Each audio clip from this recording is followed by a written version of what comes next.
Administración, Comercio Exterior y Marketing, luego Geografía Económica y termino graduándome de Economía con especialidad en Economía de la Energía. Hice 2 carreras y estudié 10 años allá. Y ahí fui yo profundizando en el conocimiento de algunos otros temas y fui ya entendiendo que eran necesarias transformaciones estructurales profundas para que no solo el Ecuador, sino el mundo cambie. Y construyó una ideología que la podría definir en qué. ¿Qué es ideológicamente Alberto Acosta, para ponerlo más fácil? Una persona comprometida con las transformaciones que requiere el mundo. Yo creo que no podemos conformarnos con menos. Hay que cambiar el mundo, porque no podemos seguir en una situación en donde la mayoría de la población está marginada, sin educación, sin salud, sin empleo, porque hay una estructura inequitativa. ¿Eso se llama qué? ¿Socialismo? ¿Socialismo democrático? Podemos para ubicarnos, yo soy de izquierda, soy socialista, pero yo no creo que haya el socialismo del siglo XXI. Es el socialismo en el siglo XXI, porque el socialismo en el siglo XXI se nutre de lo que era el socialismo en el siglo XX y en el siglo XIX, y tiene que enriquecerse y tiene que ir ampliando. Tenemos que ir entendiendo, por ejemplo, que no solo hay el tema de la explotación de la mano de obra, que se transforma en lo que se dice la lucha de clases, que es una lucha de clases no inventada y que no surge solo desde abajo, sino muchas veces desde arriba, sino que hay otros temas que el socialismo tiene que abordar. El socialismo tiene que dar respuestas, por ejemplo, a la cuestión del machismo, al patriarcado. La equidad de género tiene que ser parte de la lucha del machismo. Claro, que son temas que el marxismo probablemente no los profundizó. Bueno, no, es que Marx vivió y que aparecieron otras. Claro, pues aparecieron otras. En 1883. Aparecen otras 13 de marzo, era otra época. Pero sería muy interesante leer, por ejemplo, el manifiesto del Partido Comunista, escrito en 1848 por Marx y Engels, con una visión de lo que iba a pasar en el mundo. No lo lean pensando en que ya se van a afiliar al Partido Comunista. No, esas cosas, ¿cómo veían? ¿Cómo veía alguien que no tenía internet, que no tenía la CNN, que no tenía información al instante? Lo visionarios que eran esos señores. Pero lo interesante acá del socialismo es entonces no solo el tema social propiamente dicho, la equidad social es clave, sino tenemos que ver la equidad de género, la equidad étnica. El socialismo tiene que ser plurinacional y por eso se plantea en la Constitución el Estado plurinacional, la equidad intergeneracional, y tenemos que incorporar los temas ambientales. El socialismo tiene que dar un salto, ya no puede ser solo una propuesta civilizatoria antropocéntrica, tiene que ser biocéntrica, sociobiocéntrica. Si queremos definir una opción ideal de vida, de organización, de gobierno, de estructura, es el socialismo, eso no hay duda, porque es ideal, pero por eso se vuelve utópica, pues Alberto. Pero para eso sirven las utopías, para caminar. Uno tiene que buscar una utopía. Ya sé que no lo va a lograr.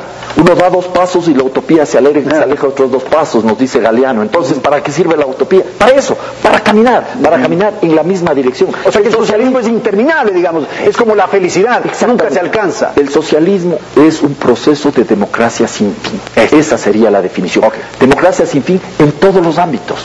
Tenemos que pensar si en nuestras familias, en nuestros hogares, tenemos prácticas democráticas, o hay alguien que entra pateando al perro, pegando al hijo y gritándole a la mujer. Eso creo que no es una práctica adecuada. El socialismo también tiene que hacerse a nivel de las familias. Bien, seguimos entonces con la segunda parte de este programa y vamos a hablar ahora de temas políticos con nuestro invitado, el economista Alberto Acosta. Quisiéramos empezar por conocer o saber en qué circunstancias o bajo qué consideraciones usted conoció a Rafael Correa. Bueno, ya hace muchos años, creo que... Año 91 que dijimos. Creo que fue el año 91. Alguna vez se acercó un economista joven, recién graduado, con muchas expectativas, ilusiones, pero que era víctima de una injusticia. Alguna consultoría había trabajado él y querían que él sea parte de un mal manejo y alguna corrupción.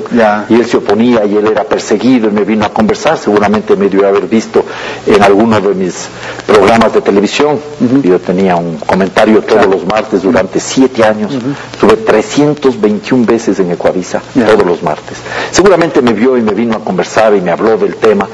Y le di mi respaldo, mi solidaridad, claro, era una canallada la que le querían hacer, y a partir de eso, paulatinamente, se fue iniciando una relación que tenía interrupciones, era intermitente, porque él salía a hacer su maestría en Bélgica, regresaba, salía a hacer su doctorado, su maestría en los Estados Unidos, el doctorado, y ya a principios de los años 2000 ya era una amistad mucho más sólida. Alguna vez incluso me invitó a escribir en un libro que él coordinó en la Universidad de San Francisco, donde era profesor, y escribía, entre otras personas, Osvaldo Hurtado, creo que Ana Lucía Armijos y otras personas más. Habíamos varios que escribíamos, ahí ese libro, algo sobre desarrollo. Este rato no me acuerdo el nombre exacto del libro, pero escribimos algunas personas con el ahora presidente de la República que coordinaba este libro, y luego naturalmente escribimos otros libros, además del inicialmente mencionado, escribimos un libro sobre el TLC, el rostro oculto del TLC, cuando él era ya candidato presidencial, con Fander Falconi, con Hugo Jacome, con René Ramírez,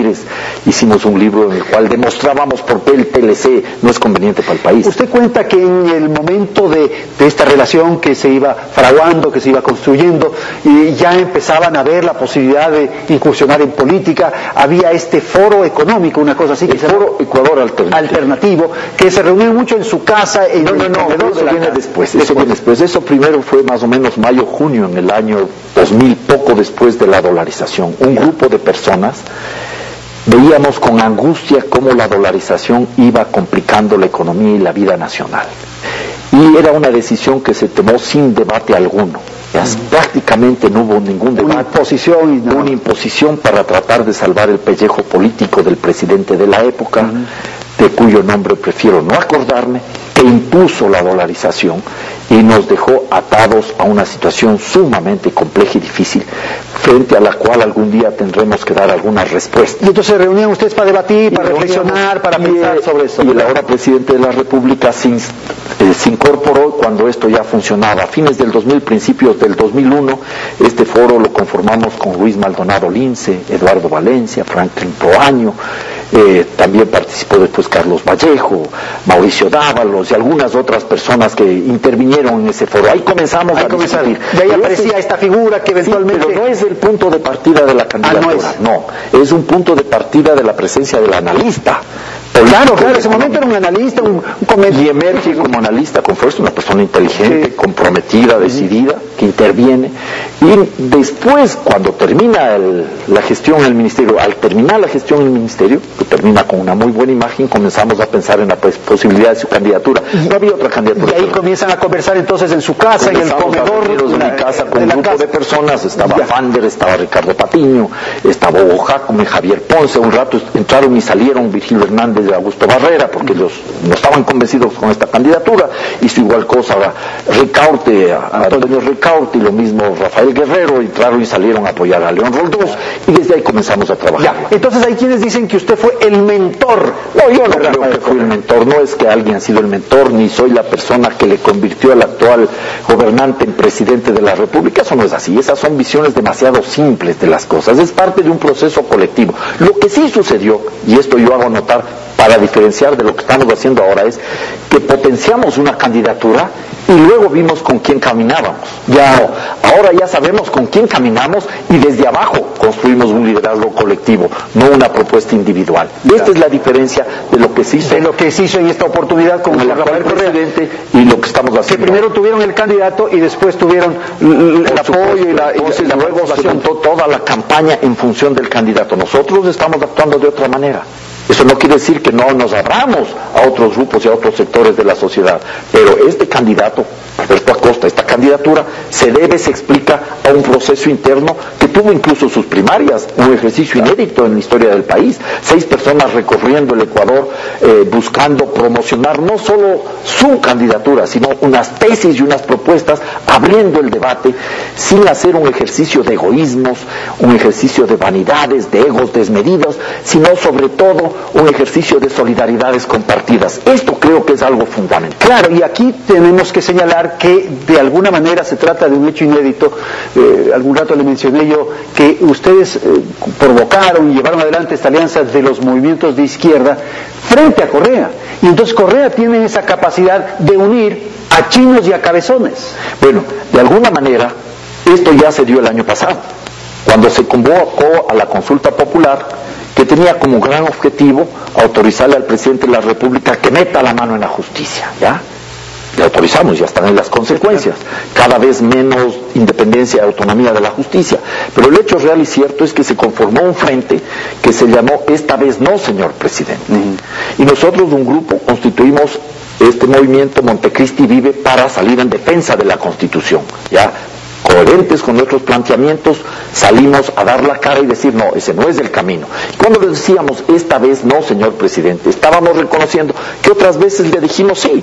Y es curioso que en este frente están personas que formaron parte del gobierno, que fueron asambleístas o que apoyaron todo este proceso inicial, que paulatinamente nos fuimos dando cuenta que la dirección de la ahora mal llamada Revolución Ciudadana ya no es la que se planteó anteriormente. ¿Cuál era la dirección? Era a la izquierda. Usted hace esa figura siempre de que es un conductor que marca la direccional a la izquierda, pero conduce a la derecha. Conduce a la derecha. Por ejemplo, ¿Qué impresiones de esto que usted ha visto? Impresiones muy concretas de esto. En estos mismos días apareció la noticia en Diario El Comercio cómo los grupos económicos más grandes han incrementado sus ingresos. En el año 2011, los grupos económicos más grandes tuvieron ingresos superiores a los 38.000 millones de dólares, 38.000 millones de dólares, un alza del 12%. En todo lo que va del gobierno, el alza tiene que ser de incremento de utilidades de un 50%. La banca incrementó sus utilidades un 52% solo el año pasado. Y no me preocupo de que ganen, sino cómo ganan.